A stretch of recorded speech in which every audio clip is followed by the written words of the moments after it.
Shalom, shalom et bienvenue aux batailles de la nuit. Nous sommes dans la grâce. Nous bénissons Dieu pour sa faveur. Merci Seigneur pour ton amour. Aux batailles de la nuit, nous apportons des clés spirituelles pour aider le croyant, pour aider les enfants de Dieu à gagner leur bataille, à remporter de grandes victoires. Et aujourd'hui, nous parlons des mystères, des forces naturelles, décoder les pouvoirs spirituels de la terre, décoder les pouvoirs spirituels de l'eau, décoder les pouvoirs spirituels du vent. En fait, nous allons parler des 4 éléments. J'espère que vous m'entendez parfaitement. Nous allons parler des 4 éléments. Shalom à tous, que Dieu bénisse sa parole et tous ceux qui sont connectés à ce direct ou qui regarderont cette vidéo plus tard. Ce vendredi est explosif. Dans la révélation des Saintes Écritures, nous allons découvrir ensemble, nous allons prendre des clés, sinon je dirais des trousseaux de clés, et nous allons bénéficier des déclarations prophétiques suivies de points de prière efficaces que je vais mettre à votre disposition. Si vous suivez la vidéo jusqu'à la fin, vous allez bénéficier de plus de 22 points de prière afin d'activer les éléments de la nature et de tirer profit des forces qui sont cachées derrière les éléments de la nature. Assurez-vous de rester jusqu'à la fin parce que non seulement je prierai spécialement pour vous, je prierai avec vous pour renforcer cette puissance dans votre vie, mais je vous offrirai également un modèle de prière téléchargeable gratuitement dont le lien est dans la description de la vidéo aussi. Une importante information pour les jours à venir que vous ne devrez pas manquer. Et tout à l'heure, bien avant la fin de ce live, je vous donnerai également cette belle information que vous ne devez pas manquer. Et si ce sujet concernant les éléments de la nature vous intéresse, si ce sujet t'intéresse tant et que tu souhaiterais recevoir des enseignements renforcés comme celui que nous allons voir maintenant, n'oublie pas de t'abonner.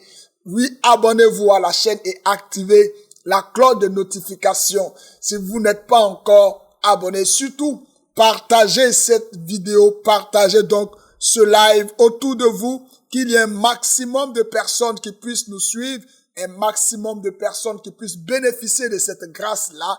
Partagez afin que plusieurs puissent se connecter à la bénédiction de Dieu. Mais avant de poursuivre, nous avons reçu un témoignage dans le courant de la semaine. Il y en a plusieurs, mais celui-ci m'a beaucoup touché parce que cela nous vient de l'Afrique du Sud.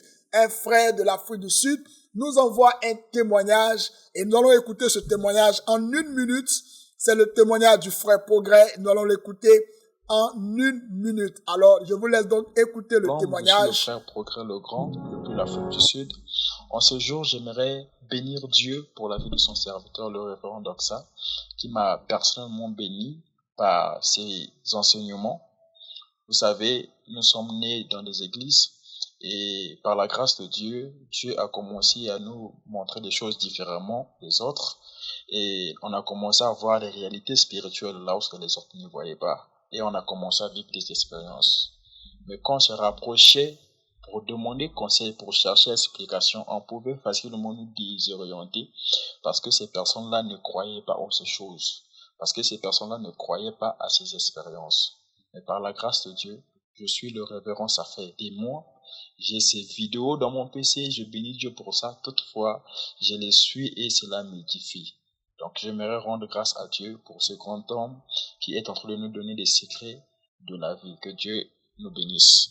Wow, super, c'est extraordinaire ce qui se passe en ce moment. Les témoignages que nous recevons chaque jour et nous rendons grâce à Dieu. Merci encore au secrétariat et à la cellule de communication de la plateforme Hémicycle Royal. Je bénis Dieu pour vos vies et je bénis également le Seigneur. Que son nom soit glorifié. Nous bénissons ce soir toutes ces personnes qui nous envoient également les témoignages. Bénissons tous ceux qui nous suivent depuis l'Afrique du Sud, tous ceux qui nous suivent depuis le Botswana, tous ceux qui nous suivent depuis l'Afrique du Sud.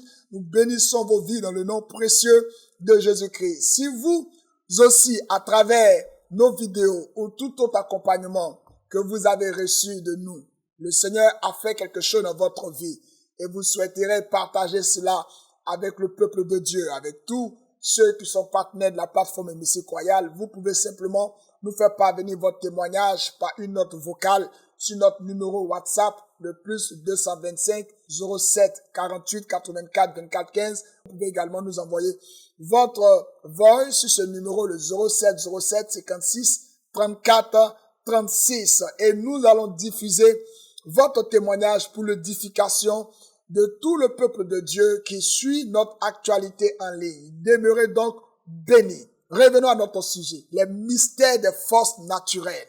Décoder les pouvoirs spirituels de la terre, de l'eau, du feu et du vent. Un sujet très évocateur, mais ce sujet-là vient pour nous révéler certaines différentes potentialités, potentiels physiques et spirituels de la nature. Tout d'abord, avant que je ne progresse, avant tout propos, je voudrais vous faire cette déclaration. La nature possède une force neutre créée par Dieu pour l'humanité. Je répète, la nature possède une force, une énergie, mais qui est neutre, créée par Dieu pour l'humanité. Chaque élément de la nature est une puissance, une source d'énergie, une source de pouvoir naturel et spirituel. Je dis, chaque élément de la nature cache en elle, cache avec elle, cache derrière elle une source de pouvoir naturel et une source de pouvoir surnaturel. Et ceux qui le savent et qui ont découvert les clés, les utilisent à leur guise. Mais pour les enfants de Dieu, c'est quelque chose de mystérieux jusqu'à présent. C'est quelque chose que selon moi, tout enfant de Dieu devrait savoir. Comment les choses dans la nature fonctionnent afin de pouvoir rendre davantage gloire à Dieu. Pour moi, c'est quelque chose qui devrait être à la portée de tous. Parce que quand nous savons ces choses, nous avons connaissance de ces mystères. Nous pouvons tirer pleinement des avantages que cachent les mystères cachés derrière les éléments. La Bible dit que c'est lorsque tout a été fait que Dieu a finalement créé l'homme, ainsi que le jardin d'Éden, qui devait servir de cadre d'habitat, de cadre de vie dans lequel l'homme a été placé. Tout d'abord a été fait. Dieu a tout mis en place. Il a créé l'univers, il a créé la terre, il a tout mis pour rendre Éden habitable pour l'homme, pour le bénéfice de l'être humain. Le psaume 19, le verset 2 dit, le ciel raconte la gloire de Dieu et l'étendue révèle l'œuvre de ses mains.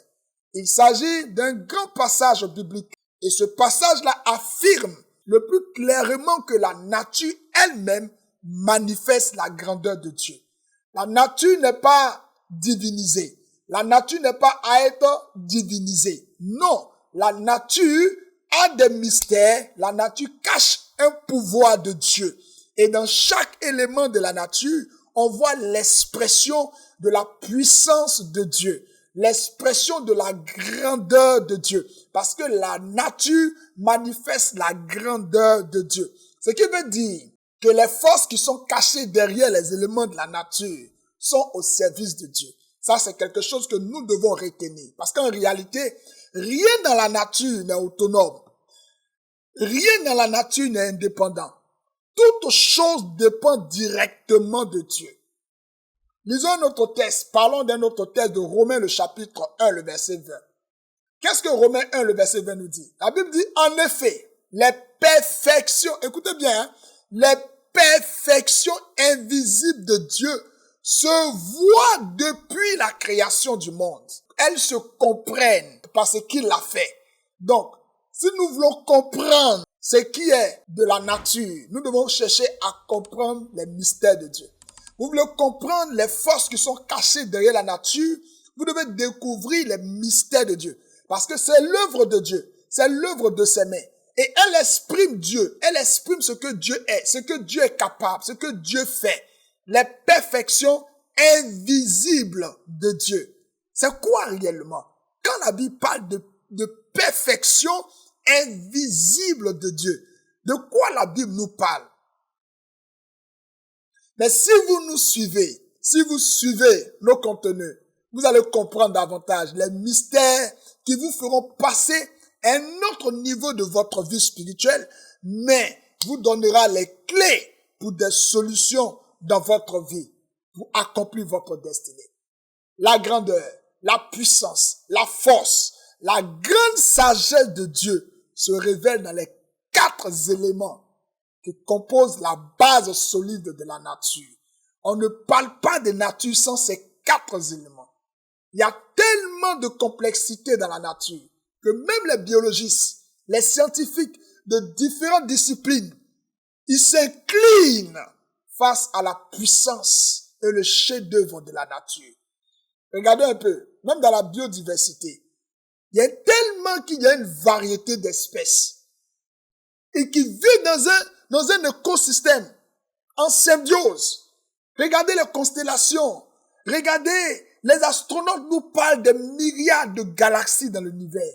Pourtant, nous-mêmes, nous n'avons pas encore découvert tous les mystères de notre système solaire. J'ai suivi une vidéo de Elon Musk. Elon Musk était en vidéoconférence lors d'un événement à Riyad, aux Émirats, sur les IA.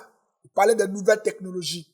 Et il disait que toutes les avancées technologiques actuelles, l'homme n'est qu'au 18 millième des ressources qui regorge notre système solaire. C'est-à-dire qu'en fait, tout ce qu'on a comme connaissance jusqu'à ce jour, on n'a rien découvert. Il y a beaucoup plus de ressources dans l'humanité. L'humanité regorge tellement de ressources. On parle d'énergie renouvelable, mais on n'a même pas encore découvert les véritables ressources inépuisables. Regardez le nombre d'années que vit la Terre. Regardez le nombre d'années que la Terre existe. Mais jusqu'à aujourd'hui, on parle des énergies fossiles qui vont pouvoir disparaître. On parle de plusieurs énergies. Mais en réalité, la Terre se ressource elle-même. Il y a un mécanisme qui dépasse toutes les compréhensions scientifiques qui fait exister la Terre. C'est pourquoi les ressources ne peuvent pas disparaître. La nature physique, les 4 éléments, c'est-à-dire le vent, l'eau, la terre et le feu, cachent des réalités spirituelles que le Saint-Esprit nous révèle à travers la parole de Dieu. Quand nous sommes vraiment attentifs, et c'est de ça que nous allons parler. Prenons l'exemple de Élie, le prophète Élie. Élie en Samarie. Élie en Samarie a utilisé les 4 éléments durant tout son ministère. À plusieurs reprises, la nature favorable à Élie a contribué à l'accomplissement des desseins de Dieu. Élie a utilisé les 4 éléments dans les chapitres de 1 roi 17, 1 roi 18. Quand on lit bien, Élie a utilisé les 4 éléments. Oui, je vous donnerai même des exemples où notre Seigneur Jésus-Christ lui-même a utilisé les 4 éléments. Même les apôtres, ils ont utilisé les 4 éléments. C'est des choses que nous devons savoir et que tu dois pouvoir appliquer. En tant qu'enfant de Dieu, ce sont des codes comme ça qui te différencient du monde. Ce sont des codes comme ça qui dénotent ta capacité de la puissance de Dieu dans ta vie. Le premier élément que Élie a utilisé comme élément de la nature dans son ministère, c'était la terre. Élie a utilisé la terre. Le premier élément fut la terre. C'est avec la force et les ressources de la terre que la sécheresse, la famine sont arrivées en Samarie afin de punir les actions très méchantes de Akab, les actions très méchantes de sa femme, la reine Jézabel. On ne plaisante pas avec les lois spirituelles. Les phénomènes de la nature respectent les lois spirituelles. La terre ne répond pas à tout le monde. La terre ne répond pas à tout le monde. Quoique tout le monde est lié, nous sommes tous liés à la terre. Le jour où un homme naît, la terre reçoit son dossier. L'homme est inscrit déjà dans le ciel pour arriver sur la terre. Dans le monde spirituel, il est annoncé. Mais le jour où il naît sur la terre, que la terre reçoit son placenta, il y a un dossier qui s'ouvre pour lui. Il faut connaître les lois spirituelles qui sont reliées à la terre. Si vous voulez tirer le maximum de profit de la terre, quel que soit le pays, quel que soit le lieu où tu te trouves en ce moment, si tu n'es pas dans l'espace, si tu n'es pas un marin sur la mer. Tu as toutes les possibilités sous tes pieds pour réussir. Oui, pour réussir par la prière. Dis-moi bien amen. Et puis je vais avancer. Je vais progresser pour te donner des codes. Souvenez-vous, après la mort de Moïse, Dieu va dire à Josué. Dieu dit à Josué de se connecter au manuel des codes spirituels, qui est le livre dans lequel se cachent tous les secrets de Dieu, la parole de Dieu. Il dit à Josué, Josué le chapitre 1, le verset 8, il dit que ce livre de la loi ne s'éloigne point de ta bouche, n'est-ce pas? Il dit médite-le jour et nuit, car c'est alors que tu réussiras dans toutes tes entreprises. Et dans ce livre-là, il y a un décret divin qui est capable de te bénir où que tu te trouves. Je te montrerai cela. Je vais te montrer comment activer cela. Mais au verset 5, Dieu dit encore, tout lieu que la plante de tes pieds foulera, je te le donne en possession, et les richesses que ce lieu regorge, je te dis, sont liées par des actions prophétiques. Tout lieu que foulera la plante de tes pieds cache des richesses. Mais avant que Dieu te donne le territoire, il y a des actions que tu dois posséder. Il y a des actions que tu dois faire. Avant que Dieu ne donne le territoire de Canaan à Abraham, que Dieu ne donne le territoire de Canaan à sa descendance. Je vous ai dit que les secrets de Dieu concernant les éléments de la nature, sinon les mystères de la nature sont dans les secrets de Dieu et les secrets de Dieu sont cachés dans sa parole. Donc si vous découvrez la parole de Dieu, les secrets de Dieu dans la parole de Dieu, vous saurez tirer profit des éléments de la nature. Avant que Dieu ne donne le territoire de Canaan à Abraham et à sa descendance, Dieu a fait parcourir Abraham.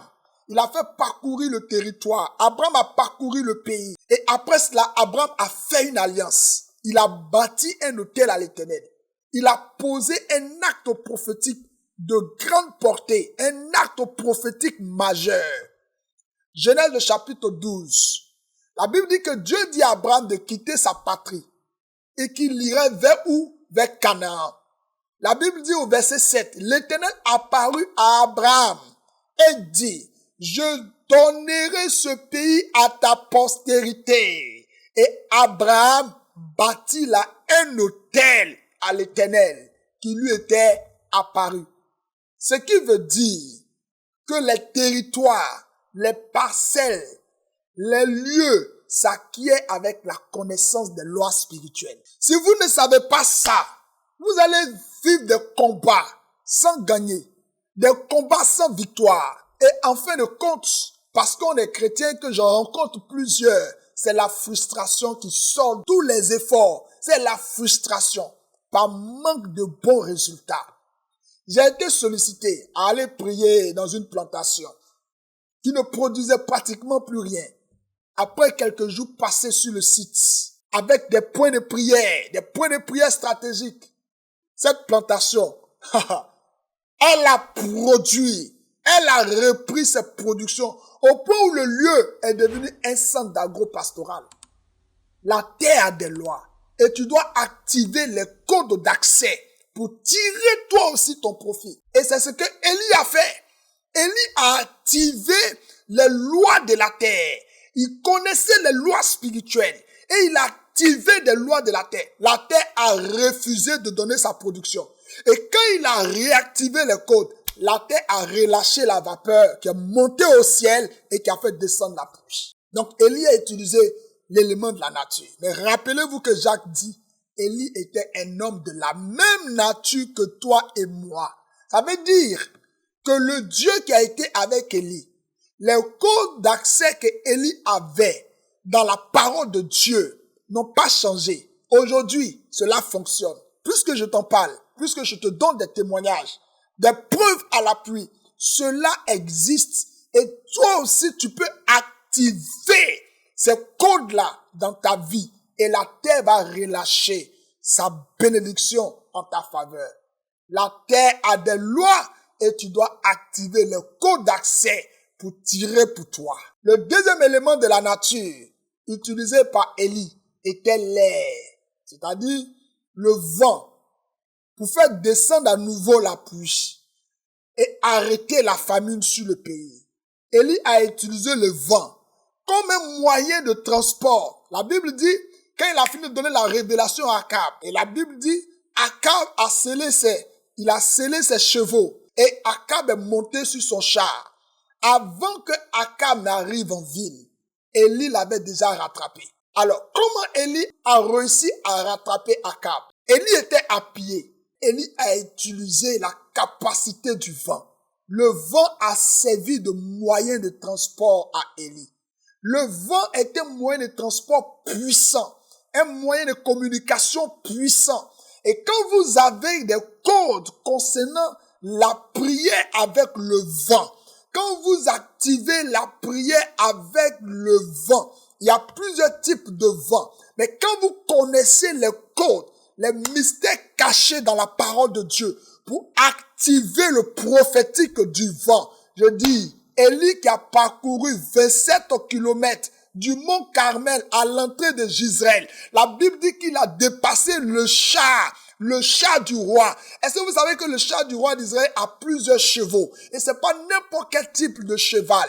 Il a plusieurs chevaux. Et le roi était sur son char. Élie a dépassé les chevaux qui ont commencé à galoper avant lui parce qu'il se faisait un grand bruit. La pluie devait descendre. Élie a dépassé le char. Par quoi? Par la vitesse du vent, par les capacités du vent. Élie a utilisé le vent comme moyen de transport. Il a utilisé les capacités du vent comme moyen de transport. Je prie pour toi aujourd'hui que Dieu active la vitesse du vent dans ta direction prophétique afin de te faire avancer dans ta saison de bénédiction au nom puissant de Jésus-Christ de Nazareth. Dis-moi bien amen en commentaire.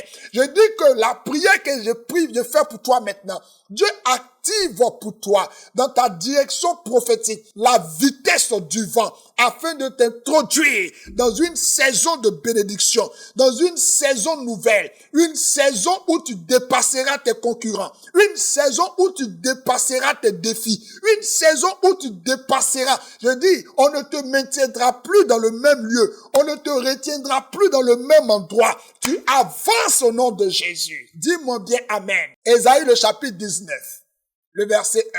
Oracle sur l'Égypte. La Bible dit, voici l'Éternel est monté sur une nuée rapide.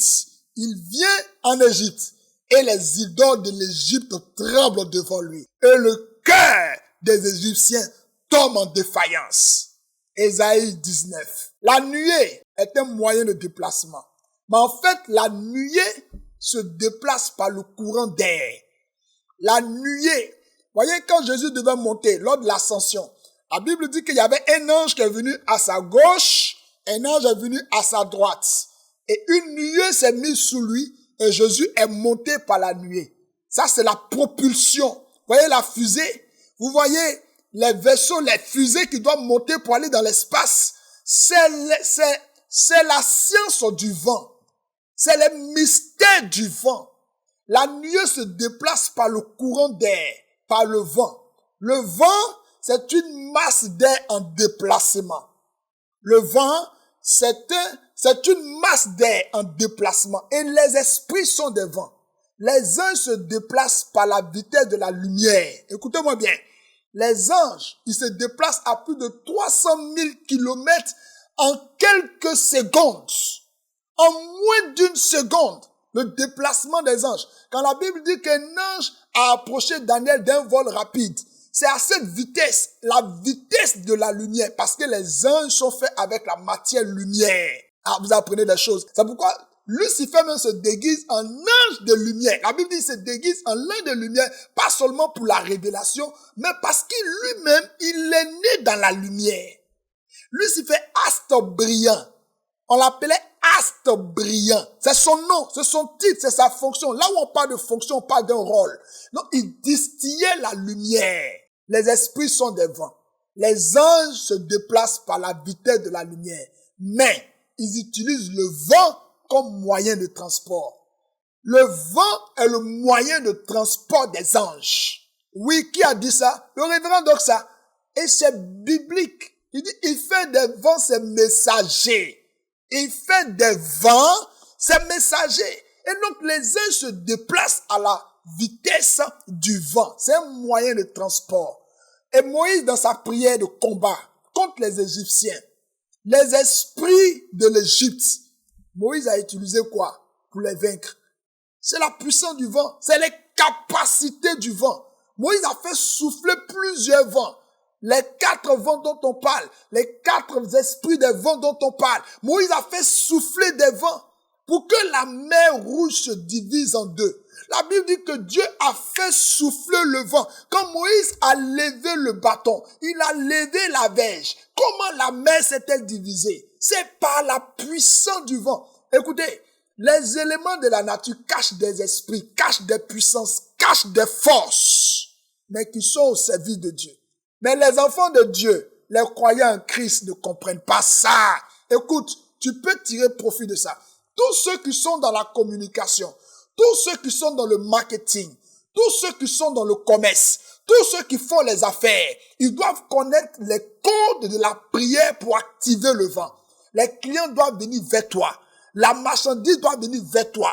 Il doit avoir des déplacements dans ta direction. Parce que le vent cache des capacités pour t'emmener à un autre niveau, pour t'emmener à un autre level. Je prie Dieu pour toi maintenant, dans ta direction, que la puissance de Dieu libère le mystère du vent. Au nom de Jésus, dis-moi bien Amen. Le troisième élément que Élie a utilisé, c'était l'eau. Élie a utilisé non seulement l'eau pour ramener la pluie, mais aussi pour faire réussir son offrande. Élie a utilisé l'eau pour faire réussir son offrande. C'est pourquoi l'un des jeunes dans la consécration, moi j'ai plus de décennies de ministère, l'un des jeunes dans la consécration, c'est le jeûne à eau. Quand vous faites un jeûne dans la consécration et que vous prenez de l'eau, vous buvez l'eau dans votre consécration, vous ne savez pas ce que vous faites. Vous vous ressourcez. La Bible dit des sources d'eau vive couleront de ton sein. Je vais en venir tout à l'heure. Parce que Jésus a utilisé l'eau, l'élément eau plusieurs fois, vous le savez. Il a utilisé l'élément eau plusieurs fois dans son ministère. Il a utilisé l'élément terre plusieurs fois dans son ministère. Il a utilisé plusieurs fois l'élément vent, l'élément air, la masse d'air. Il a utilisé ça dans son ministère. Jésus a utilisé le feu plusieurs fois dans son ministère. Même les apôtres, je vais en venir tout à l'heure. Le troisième élément que Élie a utilisé, c'était l'eau. Élie a fait descendre l'eau. Il a fait venir l'eau pour réussir son offrande. L'eau est synonyme d'abondance. L'eau est synonyme de bonne récolte. Et l'eau s'est répandue partout en Israël. Quand Élie a activé l'élément eau, une pluie torrentielle, une pluie de l'arrière-saison, une pluie de grande récolte est descendue en Israël.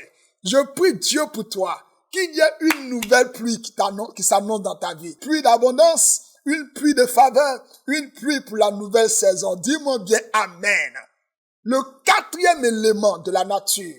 Écoutez, avant de parler du quatrième élément de la nature, j'ai une annonce très importante à vous faire passer. Permettez-moi de passer d'abord cette annonce et puis on va poursuivre.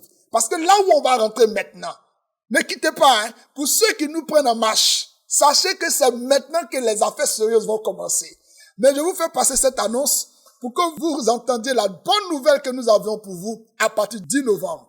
Dieu a placé des trésors spirituels et matériels dans chaque nation, accessibles à ceux qui savent comment ouvrir les portes et en posséder.